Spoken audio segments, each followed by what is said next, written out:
Okay, Risha. Thank you, Corinne. You just reminded us that President Biden had a cold on Thursday. What medications was he taking in the days or hours leading up to the debate? And I know that question has come in a couple of times to us. He was not taking any cold medication. Was he taking any medication that would have interfered with his He performance? was not taking any cold medication. That is what I can speak to. I've asked his doctor, and that's what he stated to us. After the debate, did the president get examined by a doctor, or did he get a neurological scan? A neurological scan? Look, what I can say is that, just to take a step back, it was a bad night. We understand that it was a bad night. And the president has spoken to this. And he understands that. And so I cannot speak to anything beyond what I just shared. The president has regular annual physicals that we release in a thorough report. We're going to continue to do that. I don't have anything else beyond that. So was the last time he was seen by a doctor then in February? I just don't have anything beyond that, beyond the question of a neurological exam. Okay, well, you continue to say it was just a bad night, but is there an explanation then for why it was so bad? If it's not his stamina, if he prepared, as you guys say, for so long, if it's not a problem with his mental fitness, what happened that night? What did we see? I will also add that the president also spoke to this as well. He said, I'm not as smooth as I used to be. I don't debate as well as I used to. I don't walk as easily as I used to. But one thing that he knows is how to deliver for the American people. He understands that. He understands that he's not a young man, obviously. He said this. But his focus is going to continue to deliver for the American people on the issues that they care about: the economy, expanding health care, fighting for Medicaid, Medicare, Social Security, making sure that we continue to be leaders on the world stage, which is something that this president has been able to do, and turn around the mess that this last administration created, as certainly on not just domestically, but on the world stage. Okay. Thanks, Corinne. You've said a couple of times now that the White House has provided thorough medical records for the president. The White House released a 6-page summary back in February. I don't think that was a full accounting necessarily. And Dr. O'Connor, in that memo, described the president as, quote, a healthy, active, robust 81-year-old male who remains fit to successfully execute the duties of the presidency. I think that is clearly not what the majority of Americans are seeing. And we have a new poll from CBS News that says 72% of registered voters say the president does not have the mental and cognitive health to serve as president. So are you saying that the majority of Americans are misguided and that they just need to trust Dr. O'Connor and take him at his word? So a couple of things, and I want to say the president is feeling better, and you saw him last night, you saw him today, but he does indeed still have a cold. Look, I want to be very sensitive here, and I think it is important to be sensitive here. We understand how the American people are feeling. We get it. We do. And I do not want to take away from that. I'm not going to speak. I know that there was, you all did a poll, CNN did a poll. I'm not going to speak to every poll. I'm just not going to do that. And also, I'm constraints in doing that as we're heading into an election in November, as you know. What I will say is majority of Americans also support the work that the president has doing in a sense of his agenda and what he stands for, what he's been fighting for, whether it's reproductive rights, whether it's an economy that works for all, and that is something that the president is going to continue to do. And this is why we have said, and I have said this multiple times from here, is that's why the president acknowledges. We get it. We get what Americans are feeling. That's why he's acknowledging he's not a young man. That's why he's acknowledging he's a little slower than he used to be in walking and not as smooth as speaking. We get that. But we also want to make sure that we point to the successes that he's had, his record, and we want to continue to build on his unprecedented record. And I'm not going to discount what the American people see or feel. What I can say is what we know from our side of things. We could speak to his record, And we could speak to what the president has been able to acknowledge. And I think that's important too. And that's basically acknowledging what Americans are seeing and feeling. Well, if you get it, why not release more about his medical, his physical and mental health? Why not? What we have released has been very comprehensive. It has been. It has been transparent. And if you compare it, right, it has. We have put that out there. And, and we'll continue to do so, put that information out there. And MJ, I want to be very clear. I get the question that you're asking me, but this is also a president who has had a historic administration. He has, in delivering on legislation, key policies. That is because with age comes wisdom and comes experience. And I think that matters as well. Did Dr. O'Connor watch the debate? I believe Dr. O'Connor traveled with us to the debate. So did he have any concerns after seeing the president's not at all. performance? Not I have at all. one more question after Green. Sure.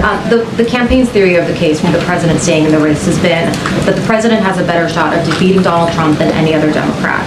We have a new CNN poll that shows the vice president actually has a slightly stronger showing against Donald Trump than the president. So how does the president explain not passing the baton to his own 59-year-old vice president given that kind of data? So look, as you know, I'm constrained to speaking directly to your poll, and I get it, and I hear the question. I got to be mindful. That is something for the campaign, as you started saying, what the campaign has laid out, their argument of the case, that is something for them to take up, and that is something for them to answer. What I can speak to is the president's record, what I can speak to, what he's been able to accomplish, and the things that he's been able to do and get done is actually in line with majority of Americans, and I think that's important too. To note. Okay, Jackie. Thank you, Corinne. The administration strongly criticized the media for clips showing the president appearing to be confused, freezing at times, and you called it cheap fakes, misinformation, disinformation. Yeah. In one case, even implied that it was the product of artificial intelligence, calling it deep fakes. Do you have any regret over using that language? Not at all. Not at all. And let me be clear, it was a certain part of the media. And, I mean, you can speak to this better than I can, a certain part of the media which was doing this.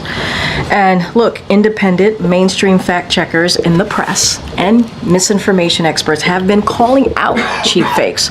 And at the end of the day, they're fakes. That's what they were, targeting the president. They had said, the reporters and these misinformation experts said that this president was being targeted, and what we did was echo them. That's what we did.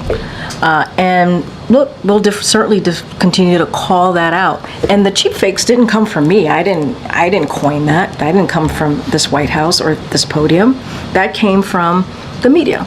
They called it cheap fakes. And they said this president, President Biden, was being targeted on misinformation. It was purposefully being done to this president.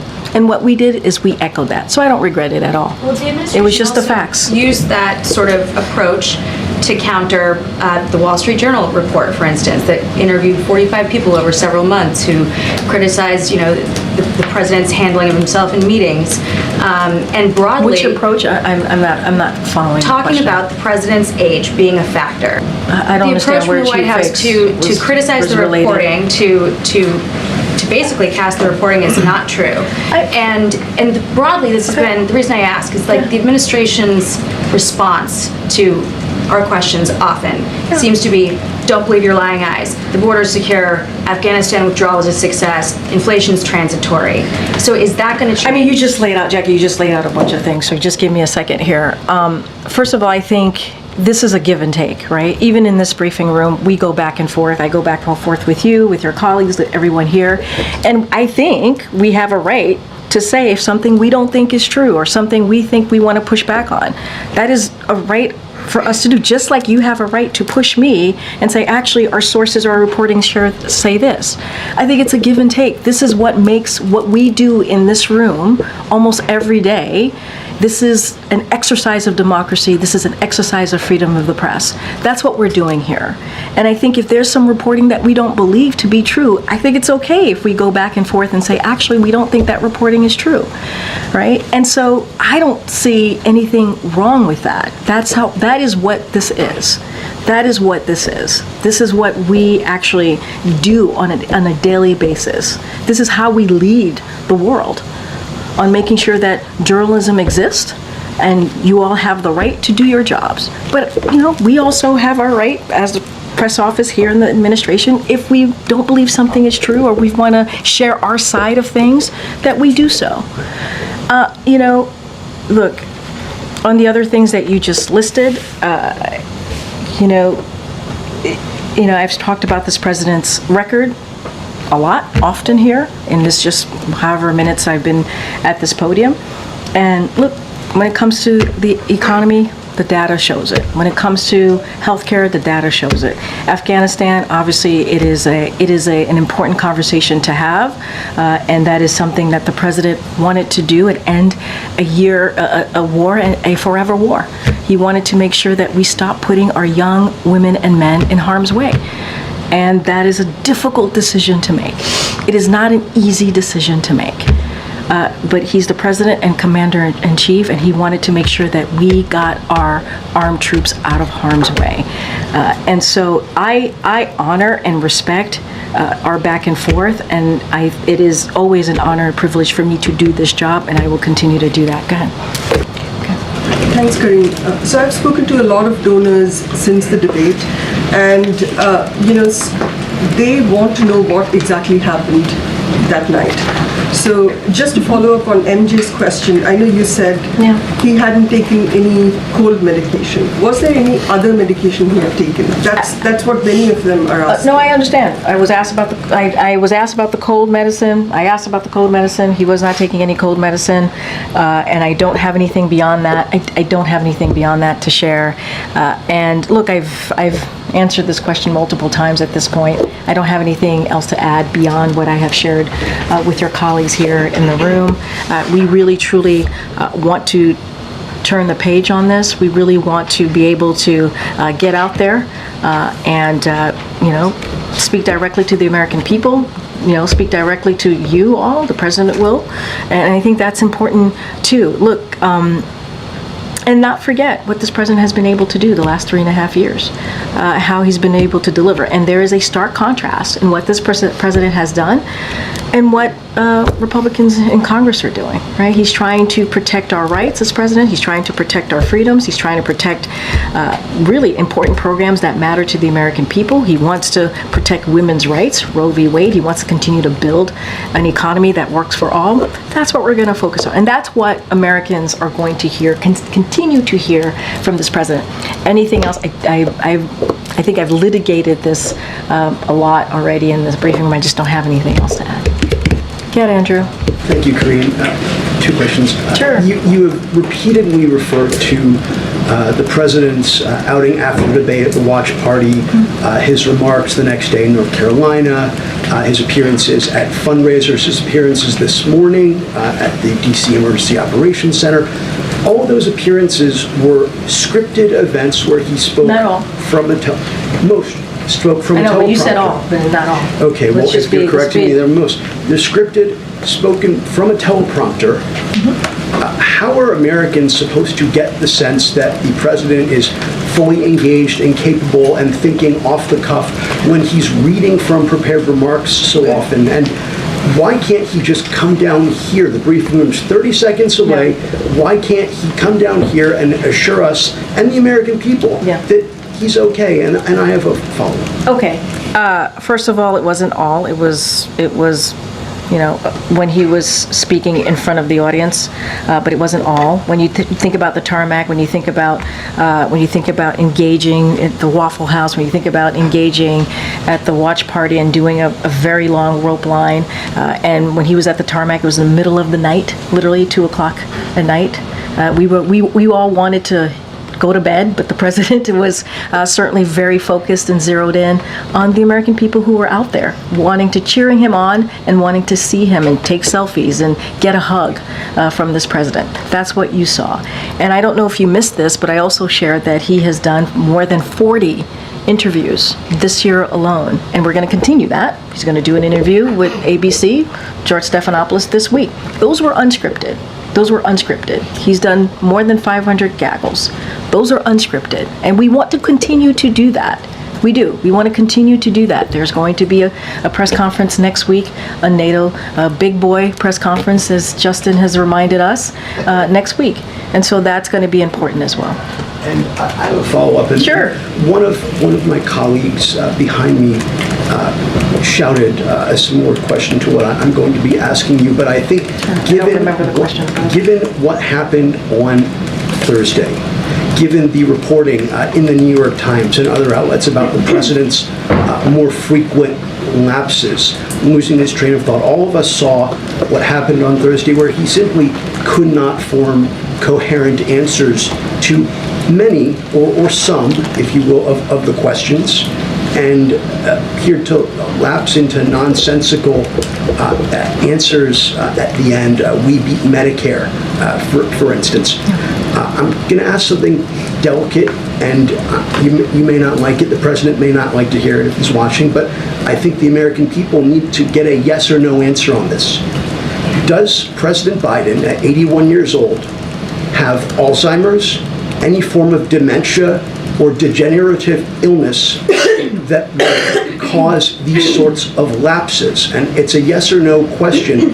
And if you don't know, why don't you, as one of his senior staff members, know? I have an answer for you. Are you ready for it? Yes. It's a no. And I hope you're asking the other guy the same exact question.